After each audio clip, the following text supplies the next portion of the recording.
നമസ്കാരം, സ്ട്രൈക്ക് ടോക്കറാണ്. ഉപരാഷ്ട്രപതി സ്ഥാനത്ത് നിന്നുള്ള രാജ്യപ്രഖ്യാപനത്തിനിടെ ദേശീയ രാഷ്ട്രീയത്തെ ഒട്ടാകെയാണ് ജഗദീപ് ധൻകർ ഞെട്ടിച്ചത്. അനാരോഗ്യം ചൂണ്ടിക്കാണിച്ചായിരുന്നു രാജിയെങ്കിലും അതിനു പിന്നിലെ യഥാർത്ഥ കാരണം അതൊന്നുമല്ലെന്നാണ് രാഷ്ട്രീയ വൃത്തങ്ങളിലെ ചർച്ച. അതിനിടെ തന്റെ അധികാരപരിധി മറികടന്ന് ഒരു നിയമനം നടത്താൻ ധൻകർ ശ്രമിച്ചതായാണ് രാജിയിൽ കലാശിച്ചതെന്ന് ഉന്നത വൃത്തങ്ങളെ ഉദ്ധരിച്ച് ദേശീയ മാധ്യമങ്ങൾ റിപ്പോർട്ട് ചെയ്യുന്നു. ഇക്കഴിഞ്ഞ ഏപ്രിൽ മാസത്തിലായിരുന്നു സംഭവം. സൻസദ് ടിവിയുടെ സെക്രട്ടറി ആൻഡ് ഇൻചാർജായി തനിക്ക് താൽപ്പര്യമുള്ള ഒരു ഉദ്യോഗസ്ഥനെ നിയമിക്കാൻ ധൻകർ ഒരുങ്ങുകയായിരുന്നു.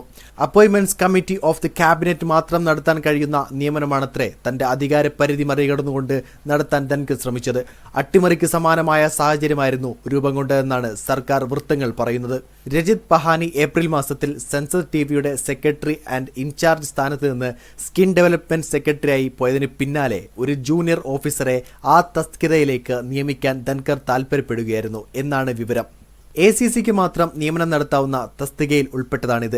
രാജ്യസഭയ്ക്കോ ലോക്സഭയ്ക്കോ ഉപരാഷ്ട്രപതിക്കോ രാഷ്ട്രപതിക്കോ ഇക്കാര്യത്തിൽ നിയമന ചുമതലയില്ല. കേന്ദ്ര സർക്കാർ സമർപ്പിക്കുന്ന പട്ടികയിൽ നിന്ന് വേണം ഉദ്യോഗസ്ഥരെ തിരഞ്ഞെടുക്കാൻ. ഓഫീസറെ നിശ്ചയിക്കാനുള്ള അധികാരം ACCക്ക് മാത്രമാണ്.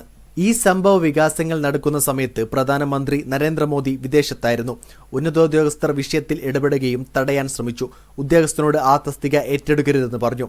നിയമനം അനധികൃതമാകുമെന്നും നിയമപ്രതിസന്ധികൾ ഉണ്ടാകുമെന്നും അദ്ദേഹത്തെ അറിയിച്ചു. പ്രധാനമന്ത്രിയുടെ ഓഫീസ്, രാജ്യസഭാ സെക്രട്ടറി തുടങ്ങിയ കേന്ദ്രങ്ങൾ തമ്മിൽ പലകുറി ആശയവിനിമയം വേണ്ടിവന്നു. ചുമതല ഏറ്റെടുക്കാൻ നിർബന്ധിതമാകുന്ന പക്ഷം അവധിയിൽ പ്രവേശിക്കാനും ആ ഉദ്യോഗസ്ഥന് നിർദ്ദേശം നൽകിയിരുന്നെന്നും ഉന്നത വൃത്തങ്ങൾ പറയുന്നു. BJPയിൽ വിള്ളലോ? എന്താണ് നിങ്ങളുടെ അഭിപ്രായം? നിങ്ങളുടെ അഭിപ്രായം രേഖപ്പെടുത്തുക. വീഡിയോ ഇഷ്ടമായ ലൈക്ക് ചെയ്യുക.